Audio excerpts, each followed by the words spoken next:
Biohack your intermittent fasting. So what does that mean? When should you fast, right? There's a lot of questions I've been getting. When should I fast? How often should I do it? Here's the way to use technology to determine when you should do it and when you shouldn't do it. Because if you do it at the wrong time, it actually does the opposite. You actually start gaining weight, right? Instead of intermittent fasting is supposed to help you lose weight, detoxify the body. So what should you get? You want to go to any pharmacy store, you want to get these glucometers, right? It comes in any form, glucometers.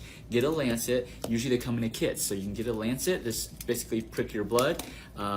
And this is just, some glucose testing strips. What we're doing is we're testing your fasting blood sugar. So when you wake up in the morning, before you eat anything, you're gonna test your blood sugar, okay? So this is how you're gonna do it. You're gonna test your blood sugar, you prick your finger, you test your blood sugar, it takes about 5 seconds, and you're gonna look, does that number increase? Does that number, is it above 100 or below 100? I'm simplifying it, very simple right here, okay? Now, if it's above 100, then you should intermittent fast that day. So you can skip your breakfast and then you can eat your lunch, okay? You could eat a later lunch. That is what, if your blood sugar is above 100 in the morning. Now, if it's below 100, you don't want to fast, right? Because here's the problem. If it's below 100, let's say you test your blood sugar and it's like 80, and then you fast, which means you don't eat until your lunch. Well, guess what? Your blood sugar drops, because you're starving yourself, and then at lunch, a couple things happen. One, at lunch, you're ravenous, you're hungry, so you overeat, so you spike your blood sugar, right? And at the same time, if you starve yourself in the morning, your blood sugar is already low at 80 and it's going low, your body's going to respond. It's going to respond by releasing sugar from your body so that it can give you some more sugar, right? And so sometimes it spikes it even without you eating anything, like you're fasting and it spikes it, right? So either way, both of those reasons, when it spikes it, that causes a big fluctuation. So you started off low and now you got a big fluctuation. That's the worst thing you can do when you're intermittent fasting, is to have these big fluctuations in blood sugar, because this fluctuation causes you to gain weight and it actually causes you to make you feel tired, okay? So it's very important. Use this biohacking technique to determine if you should fast that day, okay? If it's above 100, you can fast your blood sugar. If your fasting blood sugar is above 100, you can fast. If it's below 100, you should not fast for that day. All right, guys, subscribe to my YouTube page to get more of these awesome biohacking tips on how to intermittent fast and also how to just improve your health overall. I am a recovering diabetic, and I say that with great pleasure because I've gone through the program here at Achieve Integrative Health. I have reverted and removed all medications from my diet. It was driven from a simple desire to do something other than just treat the symptom.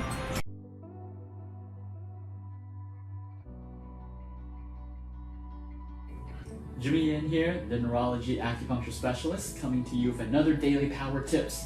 So today is Tuesday. We're going to talk about Treatment Tuesday. And so the topic of today is diabetes and coconut. And so I was having a conversation with a diabetic patient of ours, and he was drinking coconut water and his blood sugar was actually going up. And we had the discussion about, should he be drinking coconut water if you have diabetes, right? And so I was a little confused myself about coconut water versus coconut milk. What's the difference? Because coconut itself can actually help you lower your blood sugar, but it has to be the right coconut. And so the coconut water, what I found is, what is coconut water? Coconut water is described basically like fruit juice. That's why it's like fruit juice. So it's the same thing like if you were just to get apple juice, right?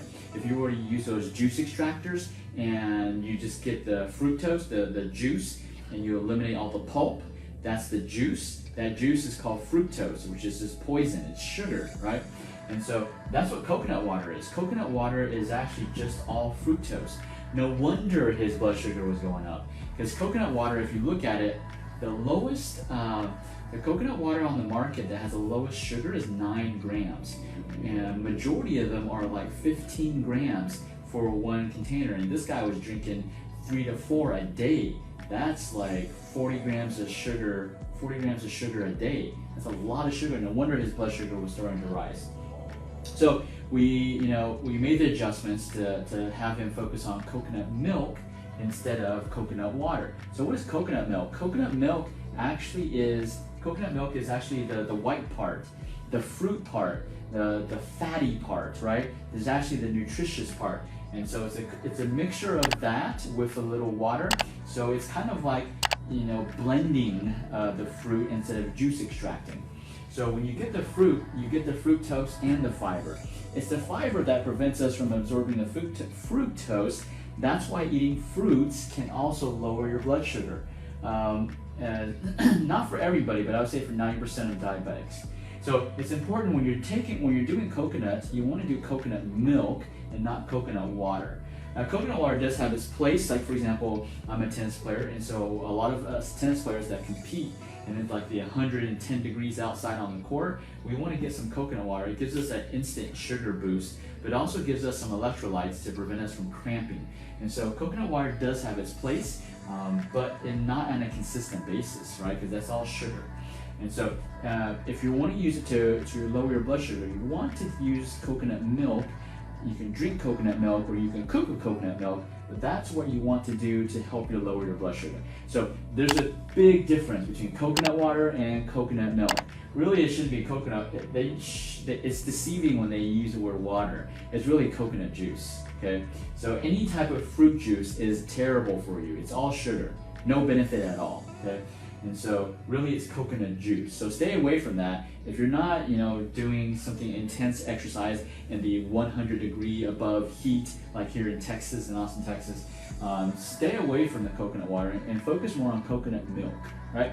Coconut milk is also good for fats, healthy fats, can help rebuild your cells, help lower your cholesterol, so many different benefits. But for blood sugar reasons, coconut milk is where you want to go. All right, guys, so hopefully this was beneficial. Learning experience I learn from my patients every single day, and just wanted to share that experience with you. As always, remember, everything in life is achievable, but it's up to us to do the research, okay, so you can find out how you're going to achieve your health goals. All right, guys, so let's go out and do it.